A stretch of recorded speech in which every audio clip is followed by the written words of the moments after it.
Hello guys, मेरा नाम है सागर। इस एपिसोड की स्टार्टिंग में अभी अभी उसने इतना सारा तमाशा किया है यहाँ पर। जुनजिन कहता है, मुझे बताओ कि तुम खुद से ये सारी बातें कहोगी या फिर मुझे अपने बंदों को कहने के लिए मजबूर करवाना पड़ेगा इन लोगों से। और ये चीज़ें वो उस बंदे से कह रहा होता है जिसकी धुलाई शेंगोंग ने करी थी इससे पहले, जो कि उसे किडनैप करने के लिए आया होता है। वो बंदा अपने हाथ खड़े कर देता है और कहता है, नहीं ये बिल्कुल भी मुझसे रिलेटेड नहीं है। मैं कहता हूँ, लेकिन जैसे ही वो कहने वाला होता है शाओ ने उसे रोक देती है और कहती है, चुप करो। वो बंदा कहता है, किसी ने हमें इस औरत को किडनैप करने के लिए कहा था और हमें उसकी वीडियोस बनाने के लिए कहा था। अगर हम उस बंदे के बारे में बताते जिसने हमें हायर किया था तो हमें इमीडिएटली मार दिया जाएगा उसके द्वारा।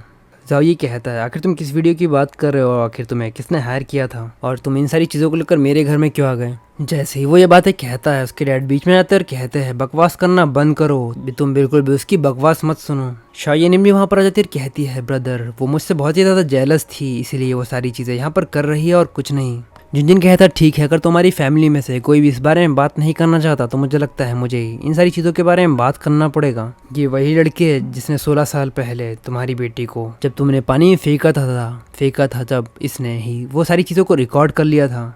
जाओ ये जैसे ही उसकी बात सुनता वो कहता है, तुमने अभी क्या कहा, क्योंकि उसे इन सारी चीज़ों के बारे में नहीं पता कि उसकी बहन को पानी में फेंक दिया गया था वगैरह वगैरह। जुनजिन कहता है, शायद सच कहो तो मुझे तुम्हारी मासूमियत पर हंसी आती है। तुमने अपने बहन के उस वर्ड पर भरोसा कर लिया कि वो घर को फांद कर यहाँ से भाग गई है। क्या तुम्हें पता है कि उस वक्त उसकी उम्र क्या थी?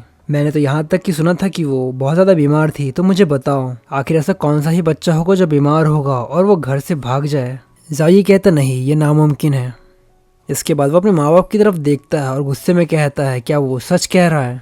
उसके माँ बाप दोनों एक साथ में कहते हैं, बेटा उसकी बात पर भरोसा मत करो, वो हमारा बायोलॉजिकल बच्चा था। साओजी अपने चेहरे पर हाथ रख लेता और कहता है, वो उस समय सिर्फ 6 साल की थी जब मैं घर वापस आया। तो तुमने कहा कि वो घर छोड़कर चली गई है जब वो सिर्फ 6 साल की थी और यहाँ तक कि उसकी हालत भी उस समय ठीक नहीं थी। जुनजिन कहता है, जाओई क्या तुम इस चीज़ की रीजनेबल एक्सप्लेनेशन जानना चाहते हो? क्या तुम अब इस एक्सप्लेनेशन से सेटिस्फाई हो? क्या तुम इस चीज़ को नहीं जानना चाहोगे कि तुम्हारी बहन की ज़िंदगी किसने बचाई?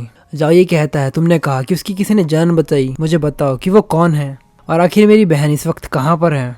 जुनजिन कहता, आखिर मैं तुम्हें वो बातें क्यों बताऊंगा? मैं नहीं चाहता कि उसकी आइडेंटिटी को सबके सामने रिवील कर दिया जाए। तो मैं बस ये चाहता हूँ कि तुम उसे याद करो। और वो कहता है, उसे बचाया नहीं जा सका। और अपने मन में कहता है, जिस इंसान की तुम बात कर रहे हो वो ये शेंगोंग है। जैसे ही वो ये बात सुनता है वो काफ़ी ज़्यादा शॉक हो जाता है और उसके सामने शेंगोंग का चेहरा आ जाता है जो बचपन में था उसका। शेंगोंग भी सामने नहीं होती, उसकी आंखों में आंसू होते हैं और ये कहते हुए थोड़ा सदमे में आ जाता है और कहता है, किंग किंग। शेंगोंग कहती है, इसके बारे में भूल जाओ, चलो चलते हैं। तो ये एपिसोड यहीं तक। अगर आपको एपिसोड पसंद आया तो प्लीज़ इस एपिसोड पे लाइक और कमेंट करके ज़रूर बताइए और चैनल को सब्सक्राइब करना ना भूलिए।